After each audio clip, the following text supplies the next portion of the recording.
Bem, vou gravar mais um vídeo sobre vírus, né? Coronavírus e vírus de uma forma geral. É, Primeiro eu queria me apresentar, porque eu estou gravando os vídeos aí, mas as pessoas não sabem quem eu sou, né? Eu sou médico veterinário, né? Formado há 25 anos. Tenho um mestrado na área de medicina veterinária preventiva, né? Trabalhei com fatores de virulência de micro-organismos, Staphylococcus aureus. Cheguei a fazer um doutorado em ciência animal. Comecei minha carreira como fiscal sanitário. Trabalhei com controle de epizootias, que são as epidemias dos animais. Focado em controle de febre aftosa, os maiores planos de controle de epizootias do mundo, né? Que é esse plano de controle da febre aftosa no Brasil, porque nós temos o maior rebanho bovino comercial do mundo. Além disso, trabalhei no plano de controle de zoonoses, que são as doenças transmitidas dos animais para os homens, né? Com ênfase em bovinos, que sempre foi o que eu trabalhei.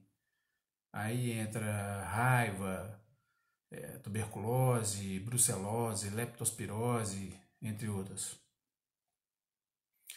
Então, o que eu queria falar mais a respeito dessa epidemia é que eu tenho observado o seguinte: é muita gente dando palpite e pessoas que não têm a mínima noção do que estão falando, né?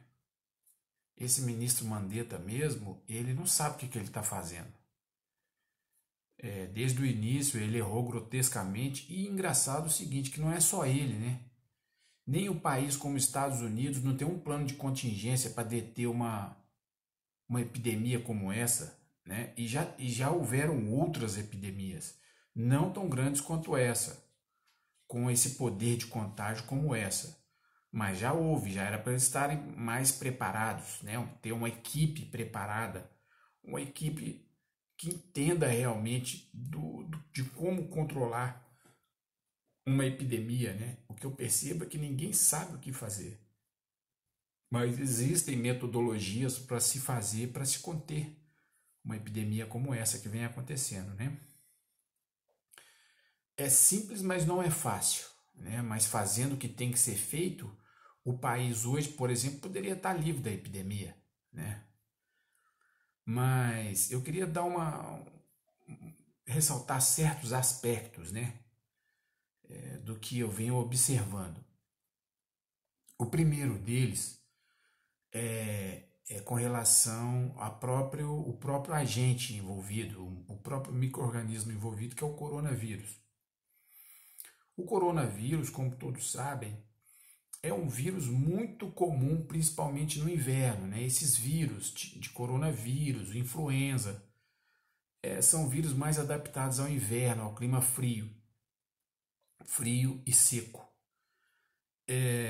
Mas o coronavírus, como todos sabem, é um vírus praticamente inofensivo, né? É um vírus que não tem assim toda essa agressividade, uma letalidade baixíssima.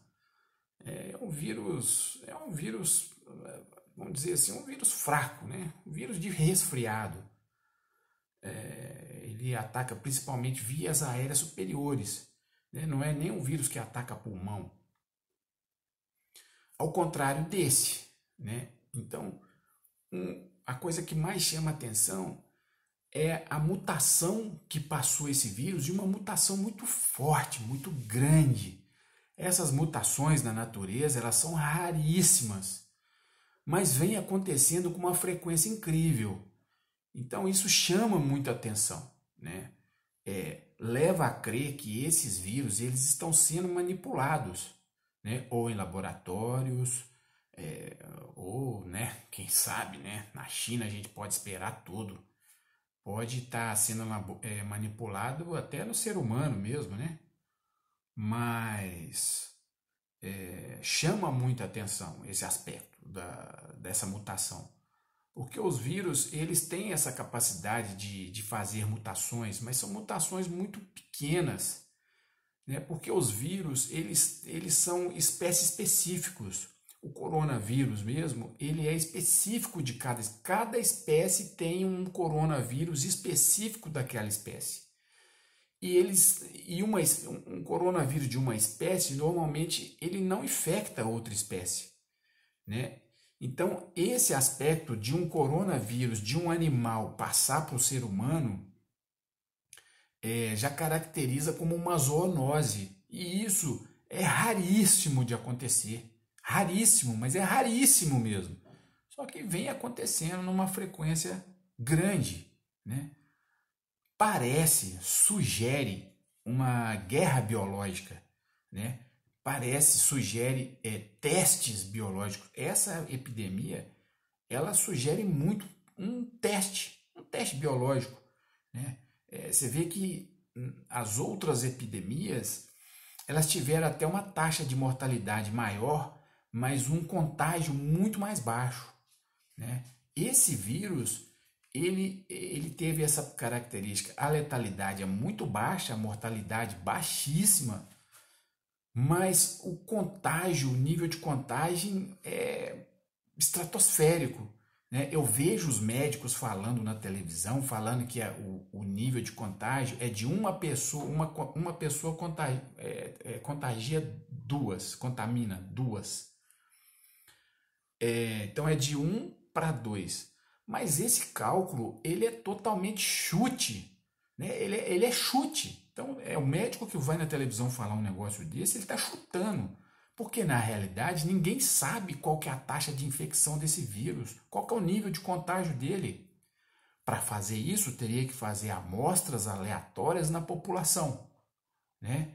E num volume que fosse representativo da população. Existem técnicas para fazer isso, né? Em bairros diferentes, tantas pessoas em cada bairro, né? Só assim para fazer um mapeamento do nível de contágio na população, né? É só assim para fazer, não existe outra maneira. Eles fazem teste de pessoas que vão no hospital, né, passando mal, e tira o tanto que morre, né? Então tira a taxa de letalidade do número subestimado, né? Porque ninguém sabe o nível de contágio, porque esse vírus ele está rodando na população mundial aí dizem por algumas fontes que desde novembro, não é de dezembro. Dezembro é que ele foi diagnosticado, né? Foi identificado em dezembro, identificado. Mas já existia uma epidemia já em novembro. Tem gente que joga até mais para trás, né? Ninguém sabe quando começou, mas não foi em dezembro, foi anteriormente a dezembro, né? Então, ele já está rodando aí, né? Principalmente na China, com certeza ele já está rodando há mais tempo. Agora, no Brasil, quem sabe? Quem vai saber desde quando ele chegou aqui? Pois se chegam voos da China praticamente diariamente, né? Então, esse vírus está rodando aí, quem tem um mínimo de conhecimento na área, com tanto de voo, como o mundo é todo globalizado, voos chegam direto do exterior, principalmente com a China, né? Quanta gente vai na China aí todo mês, né? Eu mesmo tenho vários amigos que vão na China direto. Então, não tem como você falar que isso chegou, fizeram o primeiro diagnóstico, sei lá quando que foi, talvez seja em março, né?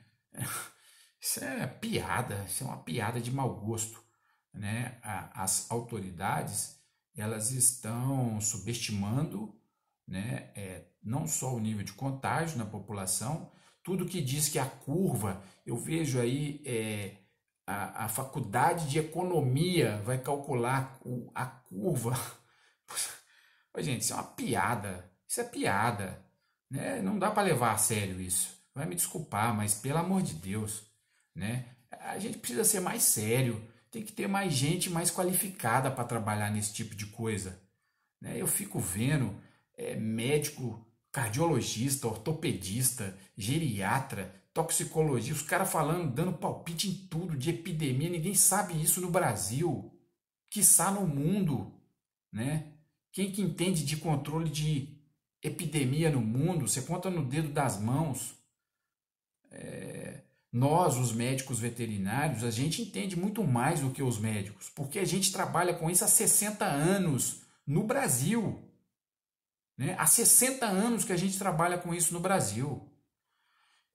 Então, quer saber, quer ter informação sobre controle de epidemias, você tem que pegar informação com o médico veterinário. Mas os médicos, eles são os donos da verdade, né? Eles sabem tudo, tem o rei na barriga. Então não consegue, não sabe, vai na televisão, fala um monte de besteira. Esse Mandetta mesmo, ele está errando desde o início. Né? É uma vergonha isso, uma vergonha. Agora, o que mais me deixa chocado é um país igual os Estados Unidos, que está sujeito inclusive a ataques biológicos, não tem um plano de contingência para conter uma epidemia. Ô, gente, isso aí é um absurdo, né? Sinceramente. Controle de epidemia é basicamente manter a área livre. Né? O Brasil era a área livre antes do vírus chegar aqui. Nos primeiros diagnósticos na China, o Brasil tinha que ter cancelado todos os voos da China para o Brasil. Era a primeira coisa a fazer para tentar minimizar o impacto. Aí eu vejo médicos falando na televisão o seguinte: a gente não sabe por que na Itália e na Espanha o índice de contaminação foi maior, assim, o impacto foi maior. Não sabe porque não sabe mesmo, não estuda, não sabe, não tem conhecimento. Né? Mas é muito simples, isso é muito simples de saber. Toda epidemia, todo contágio, né, toda doença, o nível de infecção no rebanho, né, na população, no caso, depende da carga viral inicial. Né? Então, se na Itália, no início de janeiro, tivessem lá na Itália 10 mil chineses, 20 mil chineses, 30 mil chineses, quanto mais chinês infectado tem lá, maior é o nível de infecção. Isso é evidente, isso é lógico. Né? Se você pega um animal doente e insere num rebanho de 1000 cabeças, é uma coisa. Se você pega 300 cabeças e insere num rebanho de 1000, o nível de infecção, a carga viral inicial, ela é infinitamente superior. Então vai contaminar numa velocidade muito maior e numa intensidade muito maior, porque a carga viral ela é muito maior. Isso é evidente. Né? Então, a explicação é essa. Na Itália, na Espanha, nesses países da Europa, quando era o Ano Novo Chinês, que os chineses viajam pelo mundo, eles vão para a Europa. Ninguém vem para o Brasil, vai para a Europa, vai para a Itália, Florença, Roma, Milão, Barcelona, Madrid, né, Londres. Vão passear na Europa. O sonho de todo mundo é passear na Europa, Estados Unidos, Nova York, né? Não só a trabalho, a negócios, como turismo. Quem que vai fazer turismo na Venezuela? Ninguém. O nível lá vai ser na África, no Zimbábue, sei lá onde. Né? Vai ser bem mais baixo. Por quê? Porque tem pouco chinês infectado, isso é óbvio. Né? Então, tudo isso depende da carga viral inicial. O primeiro trabalho a ter sido feito no Brasil era ter cancelado todos os voos da China. Assim, no primeiro diagnóstico na China era cancelar todos os voos. Se passasse para a Europa, cancelava todos os voos da Europa. Na Itália, eu lembro que no Carnaval saiu uma reportagem daquelas campanhas esquerdistas, né, politicamente correta. Eles lançaram uma campanha na Itália, tipo, porque quando saiu a epidemia na China, muita gente passou a ter aversão de chinês. Aí fizeram o governo lá, o governo comunista deles lá, sei lá quem fez uma campanha, abrace um chinês. Abrace um chinês. Abrace um chinês contaminado, né? Contamine-se, morra. Então é isso aí, meu amigo. E pegou lá num frio danado, né? Inverno, o vírus adaptado ao inverno, ele é muito mais forte, ele se replica com muito mais intensidade, ele resiste no ambiente com muito mais força e vigor.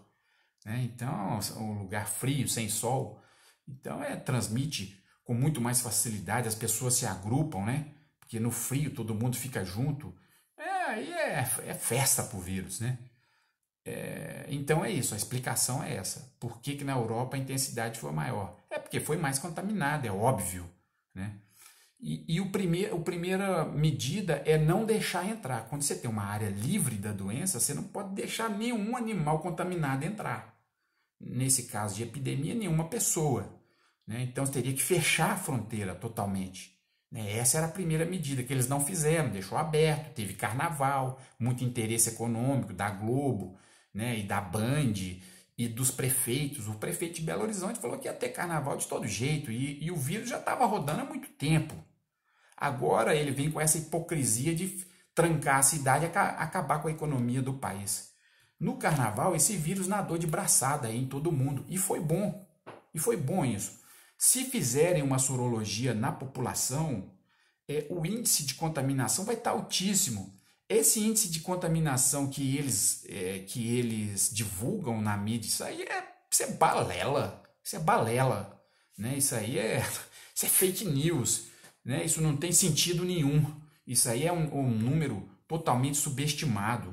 Para você saber o nível de contaminação da população, você teria que fazer uma sorologia, né, na população aleatoriamente, para levantar a sorologia do rebanho, da população no caso, né? Então isso é balela, isso é conversa fiada de gente que não entende nada, coisa de mídia. Eu vejo muito médicos falando isso. Por quê? Porque não entende. Médico vive de doença, né? A medicina no mundo ela vive de doença. Quanto mais doença tem, para eles é melhor. Infectologista atende caso clínico em pessoas individuais. Não entende de epidemia, de controle de doenças na população, de medicina preventiva, não entende. Né? Medicina preventiva é papel do Estado. E o Estado no Brasil ele é ausente, né? É uma lástima, né? Vamos dizer assim. Nos Estados Unidos também, né? A medicina preventiva nos Estados Unidos também é balela, porque é do Estado e o Estado norte-americano ele é ausente também, né? A medicina dos Estados Unidos ela é praticamente particular, toda particular, e a medicina vive de doença. Quanto mais doença tem, melhor. Né? Então, falar de medicina preventiva, isso é jogar conversa fora, né? Então são esses aspectos. Eu tenho muita coisa assim para poder desenvolver nesse assunto. Depois eu vou gravar outros vídeos, né, falando mais coisas. Mas por enquanto é isso para o vídeo não ficar muito grande, ok? Então pessoal, até mais, até o próximo vídeo.